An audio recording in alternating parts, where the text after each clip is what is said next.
nessuno è come te, nessuno è come te, nessuno è come te.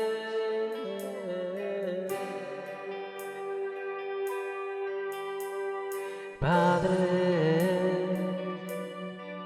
nostro che sei nei cieli, santo il tuo nome. Nessuno è come te, nessuno è come te. Oh Padre nostro che sei nei cieli, santo il tuo nome. Nessuno è come te, nessuno è come te. Oh Padre nostro che sei nei cieli, santo il tuo nome. Nessuno è come te. Venga il tuo regno, sia fatta la tua volontà, in terra come in cielo. Tutto il creato ti adori. Venga il tuo regno, sia fatta la tua volontà, in terra come in cielo. Tutto il creato ti adori. Dacci oggi il nostro pane, ho fame di te. Tu sei la fonte di ogni bene, e perdona il mio peccato, e guarito io sarò. Aiutami a perdonare e non esporci alla tentazione, e libero io sarò da ogni male che mi seduce. Venga il tuo regno, sia fatta la tua volontà, in terra come in cielo. Tutto il creato ti adori. Venga il tuo regno, sia fatta la tua volontà, in terra come in cielo. Tutto il creato ti adori. Venga il tuo regno, sia fatta la tua volontà, in terra come in cielo. Tutto il creato ti adori. Tuo è il regno, tua è la potenza, tua è la gloria, in eterno. Tuo è il regno, tua è la potenza, tua è la gloria, in eterno. Amen. Tuo è il regno, tua è la potenza, tua è la gloria, in eterno. Amen. Tuo è il regno, tua è la potenza, sì, tua è la gloria, in eterno. Amen. In eterno. Amen. In eterno. Amen. In eterno. Amen.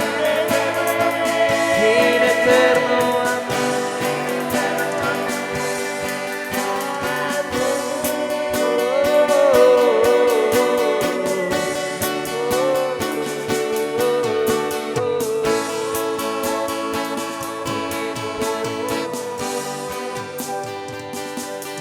Venga il tuo regno, sia fatta la tua volontà,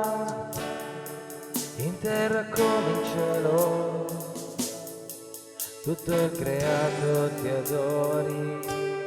Venga il tuo regno nei nostri cuori, sia fatta la tua volontà dentro di noi, come in terra, come in cielo, tutto il creato ti adori, tutto il creato ti adori, tutto il creato ti adori.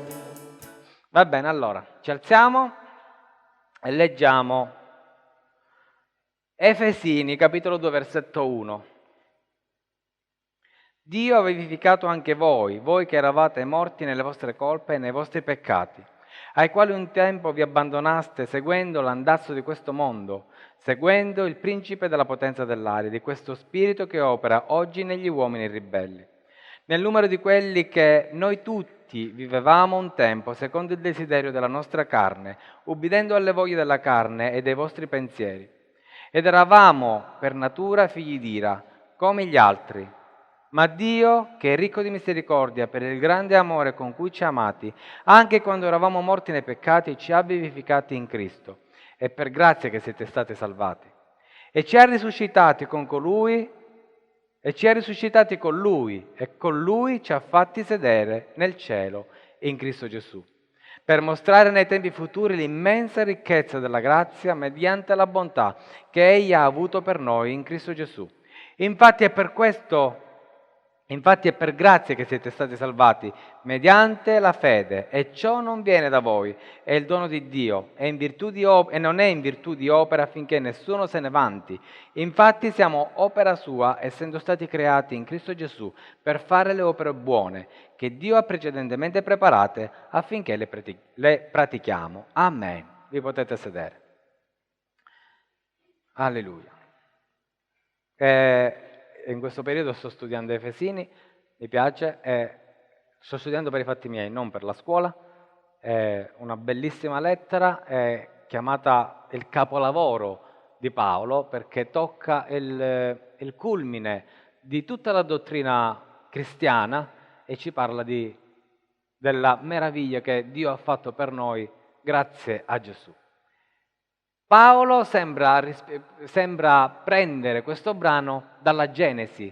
Infatti dice che eravamo nel caos. In Genesi 1 noi leggiamo che tutto era nel caos. Scusate, Genesi 1, versetto 2. Dice che tutto era nel caos, che lo Spirito di Dio era presente e che Dio all'improvviso poi creò la luce e tutto il resto. Quindi, non so quanti di voi hanno mai visto il film La Storia di Natale, che è una bellissima favola, dove ci sono c'è Crunch, quello dei crackers, Crunch, che va nel passato, vede il suo presente, vede il suo passato miserabile, il suo presente è miserabile tanto quanto il passato, e il futuro tragico che l'attende. Paolo parla così, infatti se voi ci fate caso, lui dice che eravate morti, siete stati vivificati nei tempi futuri. Paolo fa una cronostoria di quello che noi siamo oggi. Non solo, Paolo dice anche un'altra cosa. Guardate che dice: voi che eravate morti. A chi parla? Ai gentili, cioè quelli che non avevano ancora conosciuto Dio. Poi dice ancora: noi tutti. Quindi parla dei gentili, ma parla anche degli ebrei. E poi alla fine dice: guardate, come gli altri. Gli altri chi sono? Sono quelli che ancora non hanno conosciuto Gesù nella propria vita. Quindi Paolo fa queste differenze. Eravate, siamo e saremo. Voi eravate, anche noi eravamo, come quelli, come gli altri, che ancora non sono. Ma la salvezza non è negata a nessuno, né ai gentili, voi eravate, né agli ebrei, anche noi siamo in questa condizione, né a coloro che ancora non ci sono. La perfetta grazia di Dio è per tutti ed è preparata per noi per avere cose meravigliose nel futuro. Noi gustiamo le cose del presente, ma in realtà c'è qualcosa nel futuro che ci attende che è meraviglioso. Amen? Dille alla persona accanto a te, il futuro è meraviglioso. Amen. Quindi, nel passato, prima eravamo nel peccato. Paolo dice eravate nel peccato e usa una parola che è particolare, morti. Eravamo dei morti che camminavamo. Certo, in Cristo anche noi siamo morti con Cristo, ma siamo risuscitati insieme a Cristo. Siamo dei viventi particolari, non siamo zombie, perché esistono anche gli zombie, cioè morti viventi, che sono quelli del mondo. Noi siamo dei morti risuscitati in Cristo Gesù. Spiritualmente noi siamo una nuova creazione. Ed è interessante, guardate che cosa dice, però lo riprendiamo poi verso la fine. Essendo stati creati in Cristo Gesù. Ma come? Già noi non siamo creazione in Cristo Gesù quando nasciamo. Parla di un'altra creazione. Quindi ci sono due creazioni. Spettacolo. Noi siamo una resurrezione restaurata. Noi siamo una nuova opera restaurata. Spiritualmente restaurati. Quindi, noi eravamo nel peccato. Noi eravamo cosa? Secondo come parla Paolo qua, irrimediabilmente recuperabili. Ci sono delle scuole di teologia che dicono che noi siamo stati così, siamo scesi così in basso che in noi non c'è nessuna scintilla divina, niente, zero totale.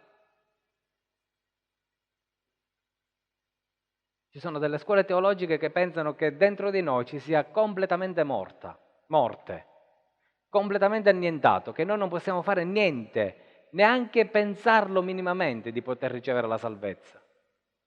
Ci sono altre scuole teologiche invece che dicono che in noi c'è una piccola fede. Già noi abbiamo fede quando ci sposiamo, abbiamo fede quando nel nostro datore di lavoro, abbiamo fede nelle pillole che ci prendiamo. Queste cose nel mondo ci sono. C'è quella piccola fede, ci fidiamo delle persone, quindi in noi ci deve essere ancora un pochino di divino che ci dà la possibilità di avvicinarci a Dio. Come dice Paolo qua, sembra che non ci sia niente in noi, ma Paolo non lo dice perché non è così o perché è così. Paolo lo dice per far capire quanto tragica era la nostra situazione, quanto eravamo in basso, quanto eravamo niente davanti a Dio. Zero, non c'eravamo. Ai suoi occhi noi non esistevamo se non nella misura in cui avessimo ricevuto la sua condanna. Perché Dio condanna, casomai non lo sapeste. Siamo condannati alla morte. Così eravamo, dice Paolo. Così eravate. Poi Paolo ci mette anche i suoi, perché i suoi nel senso di giudei, perché in quanto giudei anche loro, pur avendo la conoscenza della legge, pur avendo la rivelazione di Dio, in realtà anche loro andavano appresso allo spirito di questo mondo che è il diavolo, anche loro andavano appresso ai loro pensieri, ai loro desideri, alla loro carne, anche loro erano condannati. Anche loro avevano la stessa nostra sorte. L'unica cosa che il loro era vantaggiosa rispetto a noi era la promessa che Dio aveva fatto ad Abramo. Niente di più. Noi non eravamo nella promessa di Abramo. Noi siamo entrati in un secondo momento nella promessa di Abramo. Ma niente di più.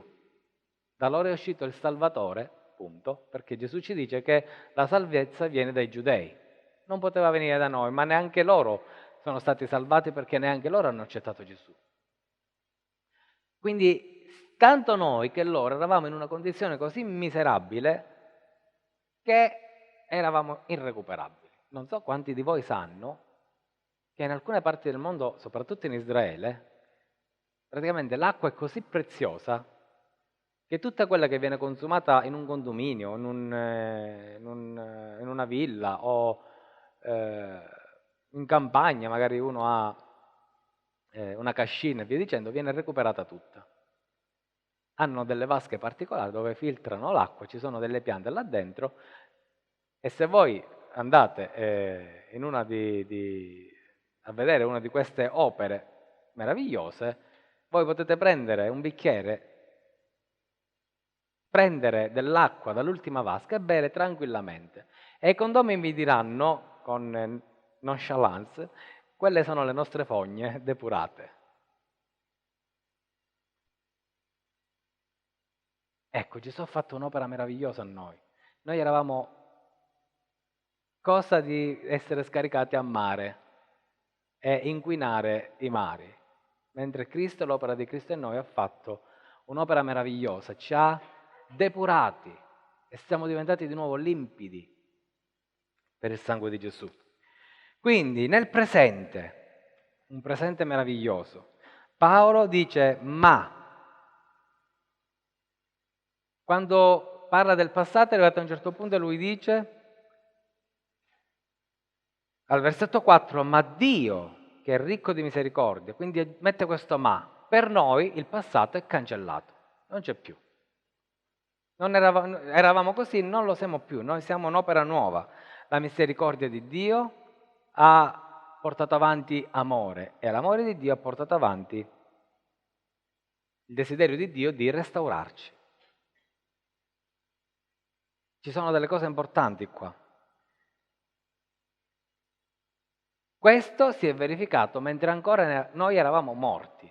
Cioè Dio ha fatto sì che ci ha preso mentre eravamo morti, cioè mentre ancora eravamo completamente lontani da Lui, e il suo amore ha fatto sì che succedesse qualcosa nella storia per darci questa salvezza. Ora voi dovete sapere che Dio ama, Dio è amore. Quanti di voi sono d'accordo con me che Dio è amore? Dio è amore, amen? Dio la persona accanto a te, Dio è amore. Ma Dio non è festo, ovvio. Dio ama l'umanità nella stessa maniera e nella stessa misura in cui ama noi. Dio ama gli altri, come dice Paolo, come ama noi. Perché Dio ha tanto amato il mondo da dare suo figlio Gesù. Il filtro dell'amore di Dio è Cristo Gesù. Perché Paolo dice un'altra cosa.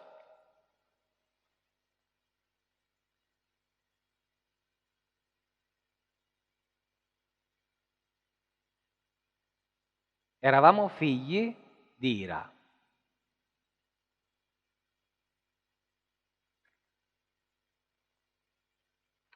Quindi vuol dire che ancora il Signore è adirato.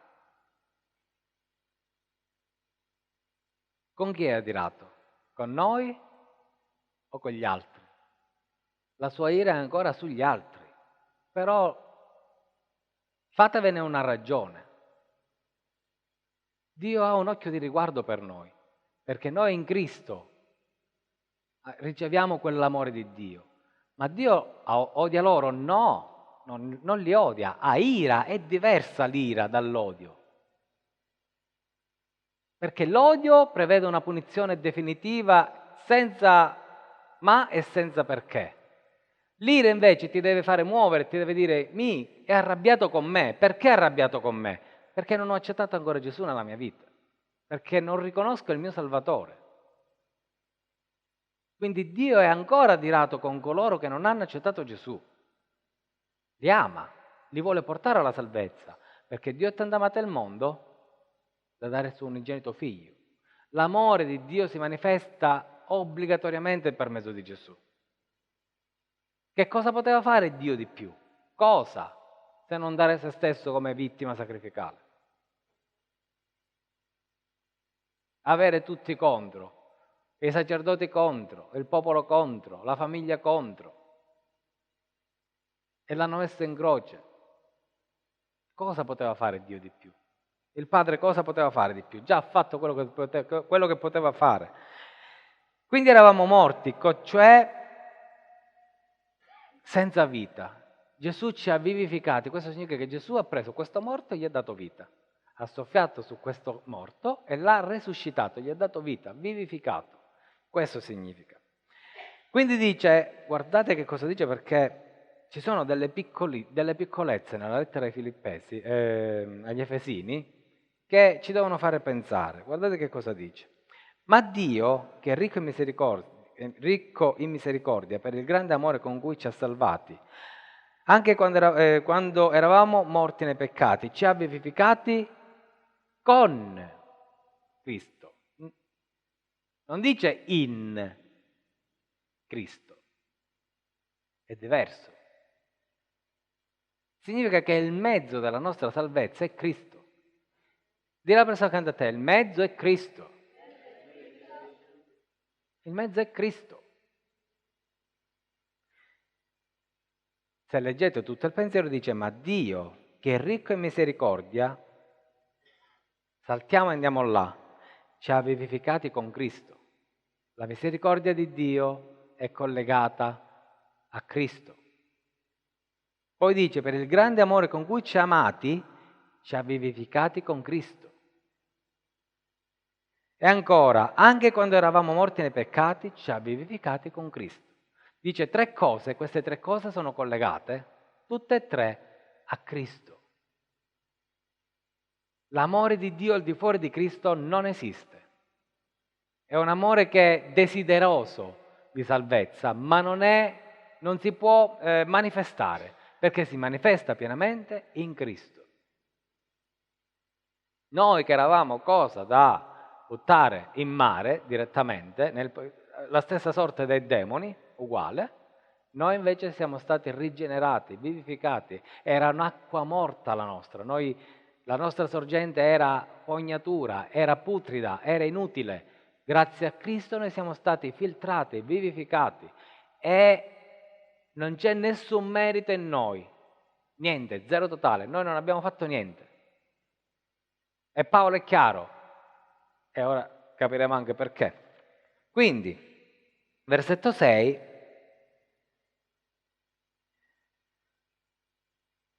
al versetto 6 dice guardate, lo leggiamo, e ci ha risuscitati con lui e con lui ci ha fatti sedere. Significa che noi, in questo caso vuol dire che noi partecipiamo alla sua stessa gloria, noi abbiamo la sua stessa gloria, scusate. Abbiamo la sua stessa gloria, abbiamo la sua stessa capacità, abbiamo il suo stesso potere, abbiamo tutto quello che Cristo ha è anche nostro. Noi siamo con Gesù, tutto quello che è di Gesù è nostro. Però poi dice un'altra cosa, e ci ha risuscitati con Lui e con Lui ci ha fatti sedere nel cielo in Cristo. Questa volta non dice solamente con, ma dice anche in.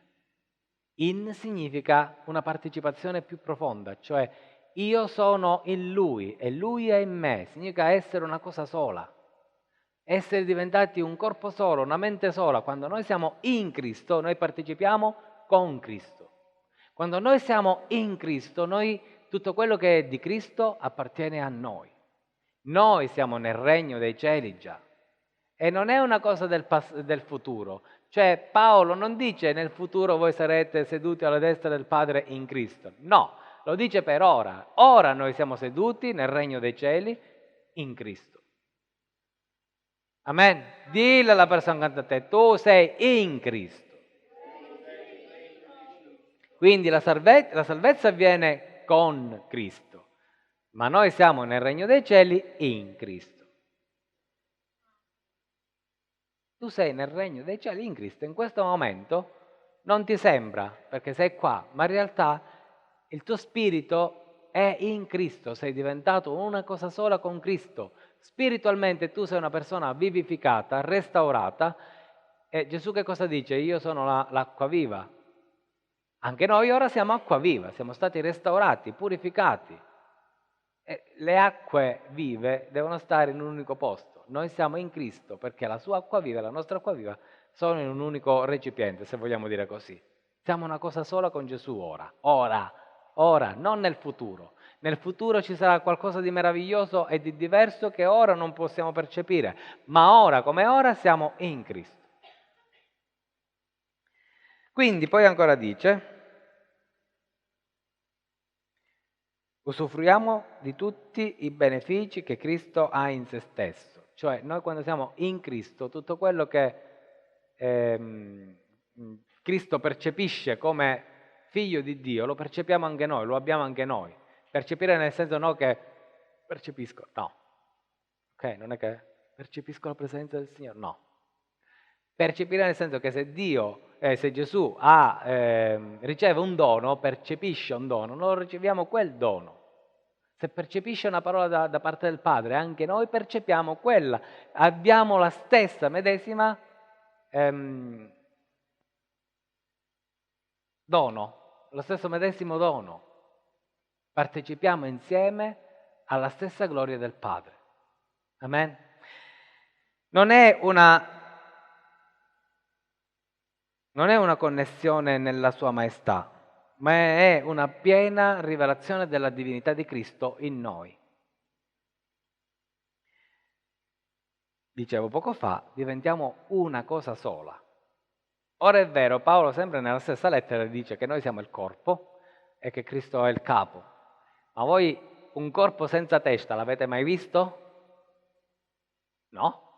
È una testa senza corpo. L'avete mai vista? Tranne nei Simpson, ma è un altro discorso. L'avete mai vista una testa senza corpo? No, perché Cristo senza di noi è solo testa. Ma naturalmente non è che Gesù non può vivere più senza di noi, no. Però Paolo fa l'esempio del corpo perché vuole farci capire qual è la connessione che c'è tra noi e Lui. Siamo diventati una cosa sola. È un mistero meraviglioso che ci viene rivelato in questo. Gesù è il nostro capo e noi siamo il corpo. Siamo diventati nelle nervature una sola cosa, nell'intestino una sola cosa, nei muscoli una sola cosa, nelle ossa una sola cosa. Spiritualmente siamo una sola cosa. Se Lui è seduto là, noi siamo insieme a noi. Noi siamo qua e Lui necessariamente deve essere qua. Amen? Gloria a Dio. Meraviglioso. Quindi, sediamo nei luoghi celesti. Ed è ora, è subito, non è per il futuro. E lo siamo seduti là al 100%. Quando noi parliamo di Gesù e diciamo che è vero uomo e vero Dio, noi diciamo che è vero uomo al 100% e vero Dio al 100%. Noi siamo in Cristo, noi al 100% siamo nei luoghi celesti, ma al 100% siamo anche qua. Così lo capite? Dice non è possibile perché Gesù era 100% Dio, 100% uomo ed era allo stesso tempo alla presenza del Padre e sulla terra. Noi siamo 100% nei luoghi celesti e 100% in questo mondo. Un giorno questi due 100% diventeranno un solo 100% direttamente nei luoghi celesti, perché il nostro corpo sarà meravigliosamente trasformato in un futuro glorioso, perché dice ancora: e ci ha risuscitati con Lui e con Lui ci ha fatto sedere nei luoghi celesti, in Cristo Gesù, per mostrare nei tempi futuri l'immensa ricchezza della sua grazia. Per mostrare nel futuro la nostra risurrezione, la nostra gloria, per mostrare al mondo che il futuro ci appartiene nei luoghi celesti, nel nostro corpo. Ma questo brano significa anche che c'è un futuro anche per gli altri che ancora non sono salvati, perché la sua misericordia ancora non è finita, è immensa, è grande. Nella sua perfezione Lui è ancora abbondante per salvare ancora. La sua misericordia non si è esaurita, il suo amore non si è esaurito, la sua gloria non si è esaurita. Ancora ce n'è per noi e per tutti gli altri che vogliono essere salvati. Amen. E dunque, l'amore, allora leggiamolo di nuovo insieme, versetto 7, per mostrare nei tempi futuri l'immensa ricchezza della sua grazia. Dì la persona accanto a te, grazia. Mediante la bontà. Dì alla persona accanto a te, bontà. Che Egli ha avuto per noi in Cristo. Paolo conclude questo suo pensiero dicendo che tutto quello che ha detto è valido in Cristo. L'amore, la grazia è collegata all'amore, alla bontà, è collegato all'amore, ma è collegato a Gesù. Ci siete? Dio ha grazia per noi perché ci ama, ma la soluzione di questo amore è Gesù. Non ce ne sono altre soluzioni. E poi Paolo inizia un discorso che in realtà è collegato sempre con quello che dice sopra e dice: Infatti è per grazia che siete stati salvati, perché lo dice anche il versetto 5, guardate, anche quando eravamo morti nei peccati, ci ha vivificati con Cristo, è per grazia che siete stati salvati. Quindi Paolo aggiunge questa frase al versetto 5, ma la riprende al versetto 8. Infatti è per grazia che siete stati salvati, mediante la fede. Questo brano forse è semplice per noi, lo capiamo al volo, per quelli di fuori è complicato, perché quelli di fuori non capiscono la grazia, o meglio capiscono la grazia delle opere, cioè io faccio un'opera buona e Dio mi fa la grazia. È sbagliato, non è così. Va bene, Dio è ricco in misericordia e il suo tentativo di portarci a Cristo è continuo. In Giobbe abbiamo la rivelazione che Dio parla agli uomini sempre e in ogni momento. Se l'uomo non lo sente perché ha le orecchie chiuse, non perché Dio non parla. Quindi, e ciò non viene da voi, è il dono di Dio. Oh! Che cosa ci abbiamo messo noi in tutto questo? Niente. Sapete perché? Perché il primo motivo più importante in assoluto è perché non può essere reso vano il sangue di Gesù. Cioè l'opera di Cristo è perfetta per la salvezza di noi che eravamo morti, che siamo stati vivificati e che avremo un futuro glorioso. Quindi il sangue di Gesù non può essere stato sparso in vano se da noi fosse partito in qualche modo la salvezza. Se da noi fosse partita una certa salvezza, a prescindere da Cristo, anche noi saremmo dei piccoli dei. No, la capacità che noi avremmo di salvarci rende Gesù uno come tanti altri, no, oppure noi uguale a Lui, o se non addirittura superiore, non lo so. Quindi ha evitato che ognuno di noi possa essere lodato per qualcosa che non ha fatto. Cioè io non posso dire sono stato salvato per i miei meriti. Ecco perché Dio ha fatto questo, è un dono, dice che è un dono. È un regalo che Dio ci ha fatto, perché con tutto quello che noi possiamo fare nella vita, noi non arriveremo mai ad un giudizio pieno e completo che ci assolva dal peccato. Mai! Perché stiamo parlando di questo. Il peccato ci rende morti e nessuna opera di questo mondo potrà portarci in vita. Paolo dice che in Cristo noi siamo vivificati, con Cristo e in Cristo. È Cristo che ti vivifica. È Cristo che ti eleva, che ti fa diventare figlio di Dio, che ti trasforma. Ma gli altri non sono figli di Dio. Genericamente tutti siamo figli di Dio. Genericamente pure la giraffa che si trova in Africa è figlia di Dio. Volete dire no? È una creatura di Dio in quanto tale appartiene a Dio. Ognuno di noi, salvati e non salvati, apparteniamo a Dio e in un certo senso siamo opera sua, quindi siamo suoi figli. No? Ad esempio, questo bellissimo quadro è figlio di Teresa, perché l'ha fatto lei, ma non l'ha partorito Teresa, quindi non è figlio di Teresa, questa bandiera. Giusto? Quindi c'è figliolanza e figliolanza. Noi recuperiamo quella figliolanza perfetta che viene dall'adozione, non da un parto, naturalmente, perché Dio non ci può partorire. L'unicogenito è Gesù, l'unicogenito, cioè colui che è Dio da Dio, Dio da Dio, luce da luce, Dio vero da Dio vero, generato, non creato, è Gesù. Basta, noi siamo adottati, ma è un dono. È un dono. Noi non ci abbiamo messo niente. Gesù disse un giorno ai suoi apostoli: voi pensate che avete scelto me? No, sono io che ho scelto voi. Ma non aveva scelto anche Giuda? Perché Giuda non ha scelto Gesù. Ma è Dio che fa il primo passo, è Dio che mette il pacchetto col fiocchetto rosso sopra il tavolo e ci dice: questo è un dono. Poi dipende da noi accettare quel dono o meno. Ma il primo passo lo fa Dio. Il primo passo per noi lo ha fatto Dio. La salvezza ci viene da Dio, non è una cosa che viene da noi e non potrà mai venire da noi. perché nessuno se ne deve lodare. Ve lo immaginate se io riesco a salvarmi da solo? Io potrei chiedervi a voi di adorarmi perché io mi sono autosalvato. Cioè, per i miei meriti sono il santo, come il mondo fa d'altronde, no? Sono il santo, la mia vita perfetta mi ha portato in cielo, a prescindere da Gesù. Sono da adorare, perché ho fatto una cosa che nessun uomo può fare. Se dovesse capitare, fatemi più alto e più magro. Va bene, nei vostri ricordi, quando più alto e più magro, mi raccomando, e senza capelli bianchi.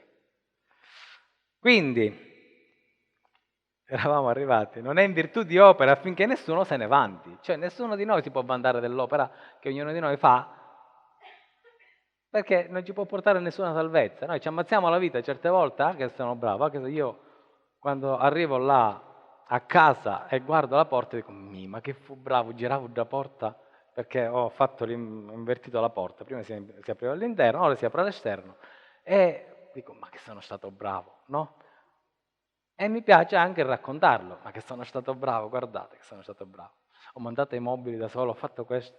Ok, e beh, cioè, ne vado orgoglioso, ma alla fine dico, non è che ho fatto una grande cosa.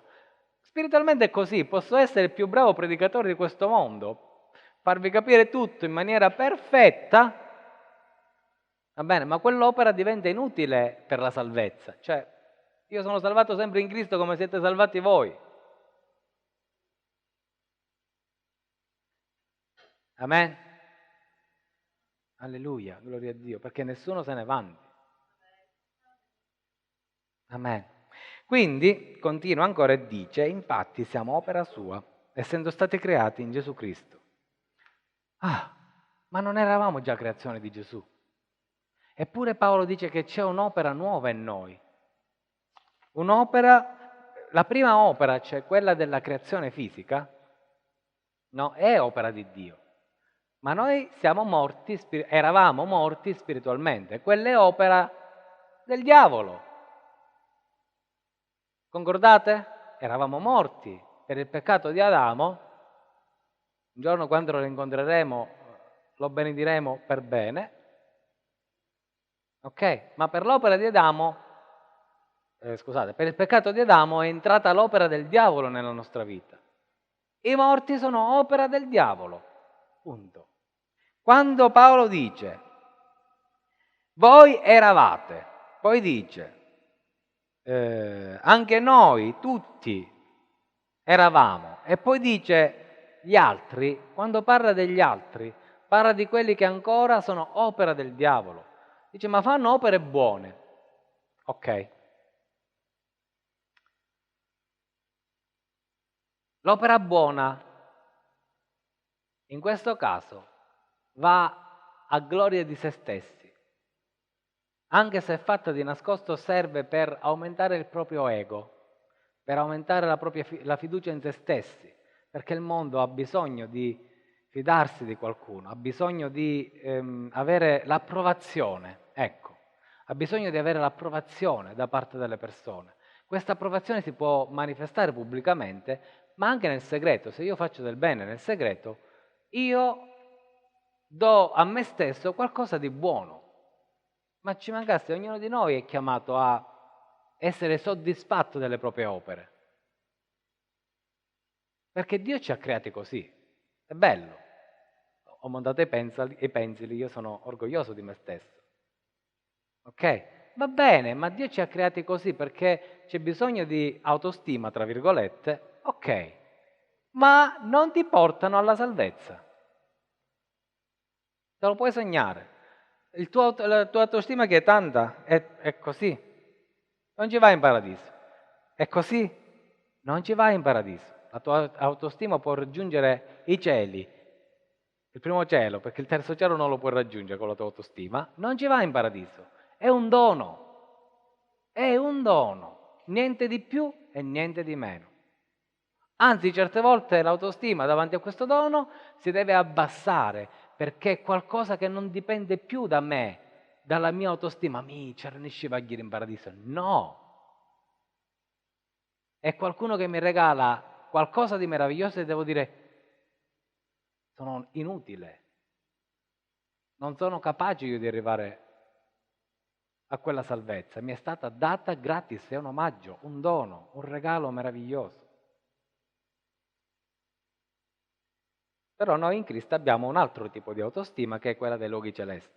Noi possiamo dire che ora la nostra autostima è nei cieli, nei luoghi celesti, perché Cristo è la nostra autostima. In Cristo noi siamo nei luoghi celesti, abbiamo raggiunto in Cristo il Padre, ci giriamo e lo guardiamo in faccia e noi godiamo di questa meraviglia. Amen? Quindi dice ancora, infatti siamo opera sua essendo stati creati in Gesù Cristo, quindi noi siamo un'opera nuova. Il nostro spirito morto che era opera del diavolo si è trasformato, ora spiritualmente noi siamo un'opera nuova in Cristo. Cristo ci ha ricreati perché eravamo demoliti dal peccato, demoliti dall'opera del diavolo e quindi Cristo ci ha presi e ci ha ricreati. Noi siamo opera di Gesù.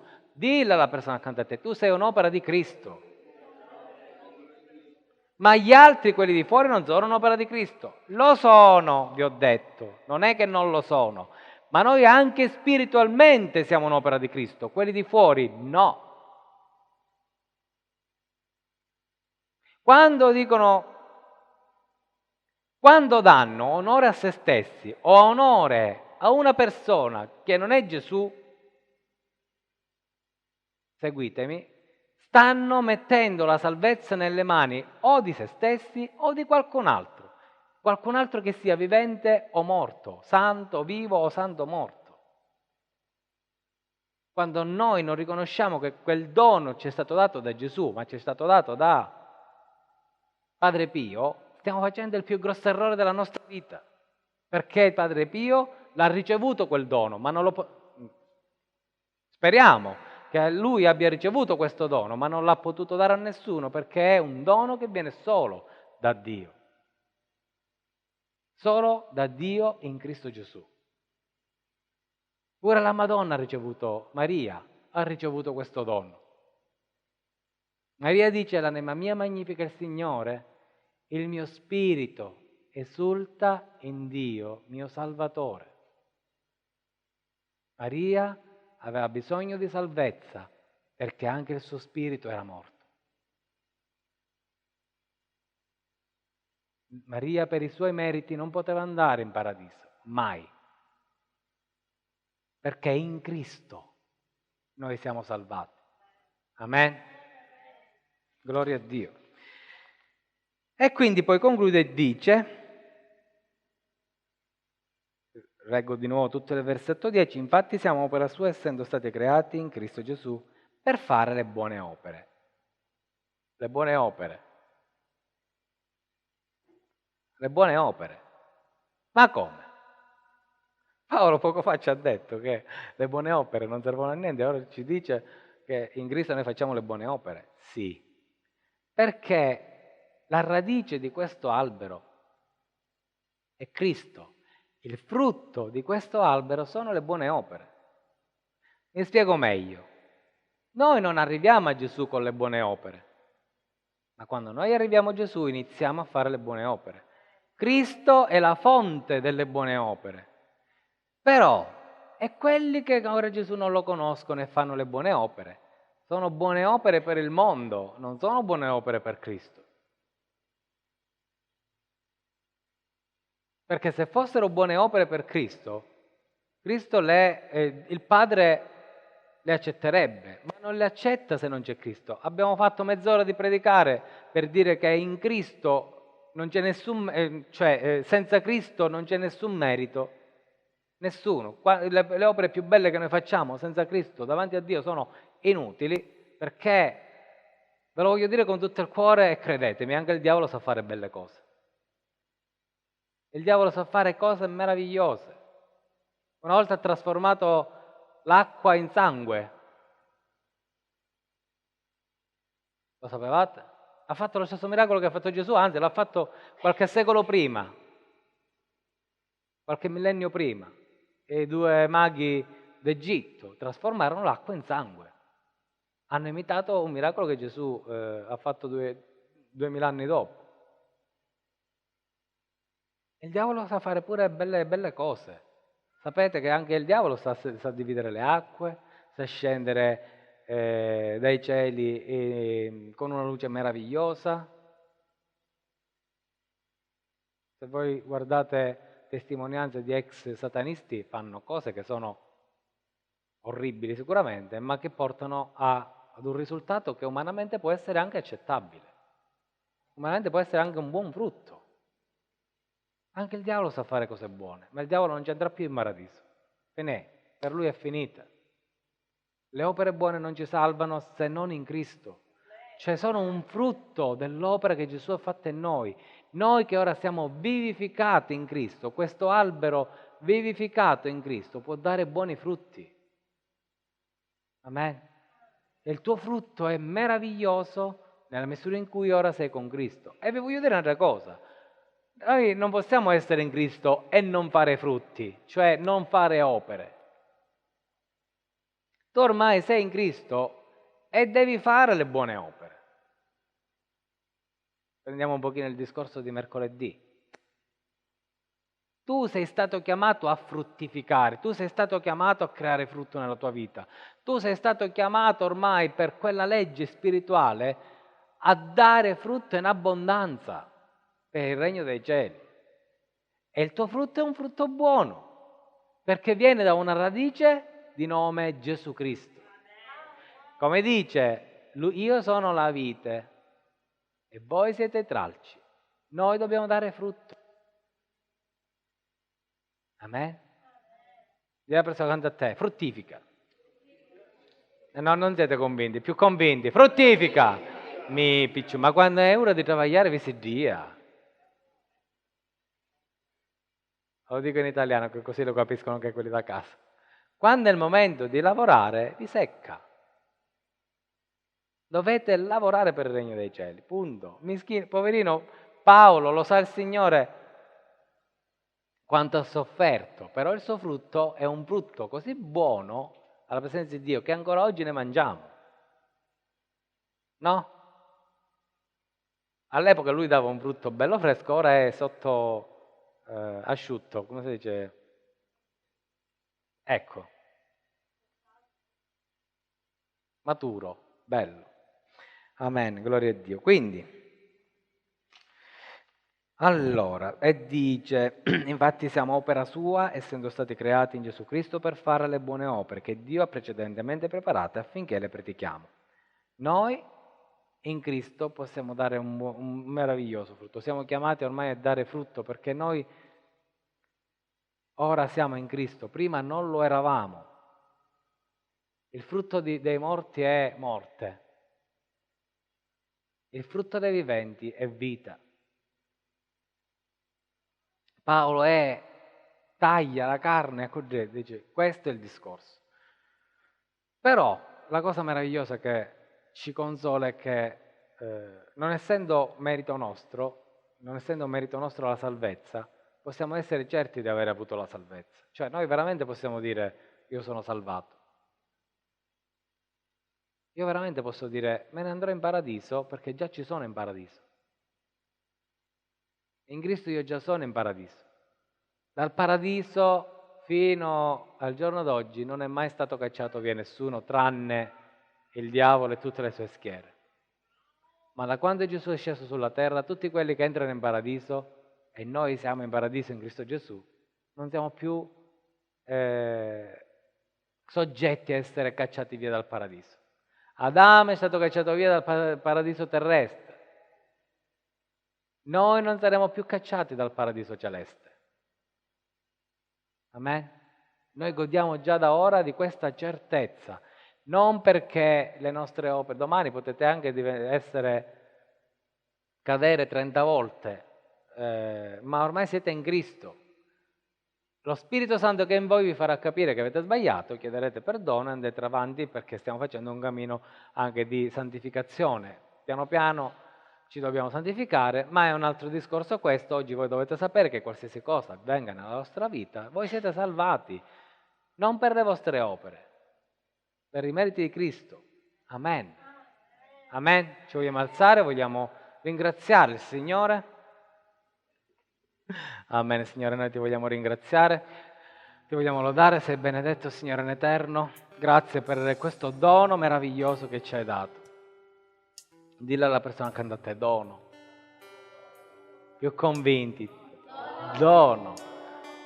Il dono di Dio, la sua grazia, la sua misericordia in Cristo Gesù è qualcosa di meraviglioso nella nostra vita.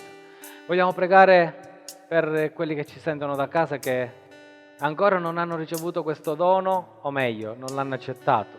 Signore, noi ti preghiamo per tutti i nostri amici, per gli altri che ancora non hanno accettato questo dono. Vogliamo presentarti tutti i nostri amici, tutti i nostri nemici, vogliamo presentarti, Signore, i nostri familiari. Noi desideriamo con tutto il cuore che loro ricevano questo dono come l'abbiamo ricevuto noi. Desideriamo con tutto il cuore, Signore, che l'opera meravigliosa che tu hai iniziato in noi, che per grazia di Cristo, in Cristo, il frutto che è dentro di noi, Signore, possa essere manifestato a tutti quelli che ancora non hanno ricevuto questo dono meraviglioso. Signore, serviti di noi, perché noi in Cristo diventiamo una perfezione. Noi in Cristo siamo nei luoghi celesti. Noi in Cristo. Ti chiediamo, Padre, nel nome di Gesù, di stendere la tua mano su tutti coloro che sono nel nostro cuore, che ancora non fanno parte del regno dei cieli. Oh Spirito Santo, serviti di noi. Non vogliamo tirarci indietro, Signore. Non vogliamo gettare il sasso e nascondere la mano. Vogliamo, Signore, andare avanti, combattere spiritualmente per la salvezza di quelli che sono nel nostro cuore, a cui noi teniamo, ma ancora di più, Signore, vogliamo pregarti anche per i nostri nemici, per quelli che ti hanno in odio e ci hanno in odio per Cristo Gesù. Signore, intervieni, stendi la tua mano. Stendi il tuo braccio, Signore. Fallo ora, Signore. Nel nome di Gesù. Fallo ora che siamo l'opera tua. Serviti di noi che siamo la tua nuova creazione. Serviti di noi, Signore, che siamo il tuo corpo. Stendi la tua mano, Signore, muoviti attraverso di noi affinché il nostro parlare non siano chiacchiere, ma siano, Signore, parole che toccano i cuori.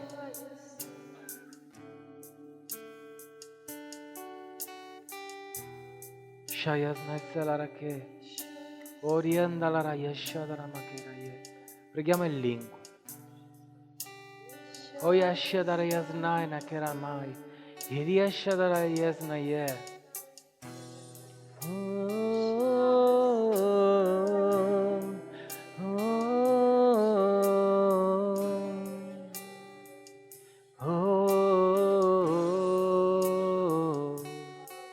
Signore, fai scendere il tuo dono meraviglioso in coloro che tu ci hai dato per la salvezza.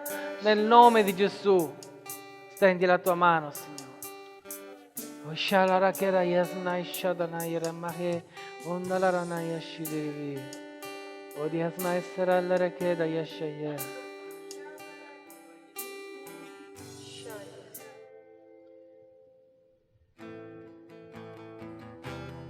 Vogliamo uscire da questo luogo infiammati di Gesù, infiammati di fuoco, di Spirito Santo.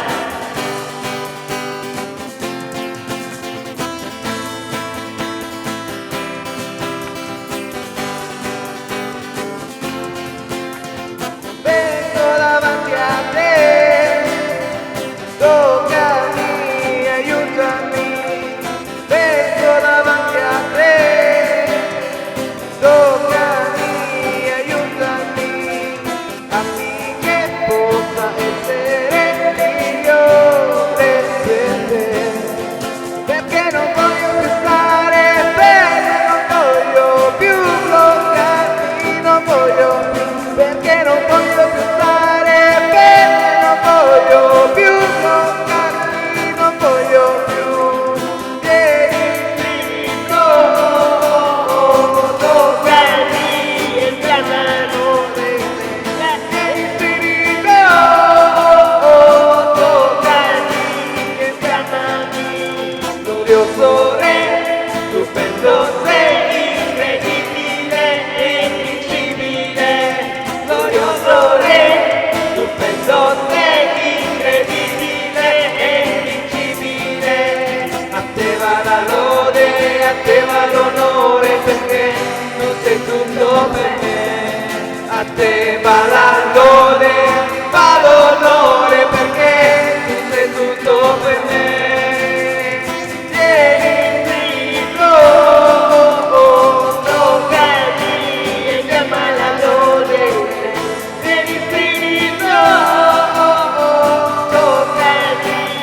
sei la mia ninfa che nutre l'anima, sei ciò che di prezioso per te è cambiato tutto in me. Voglio essere la fonte d'acqua viva, voglio essere un faro che conduce a te, non voglio più nascondermi, ma voglio essere una fiamma che illumina. Ah, ah, ah, ah.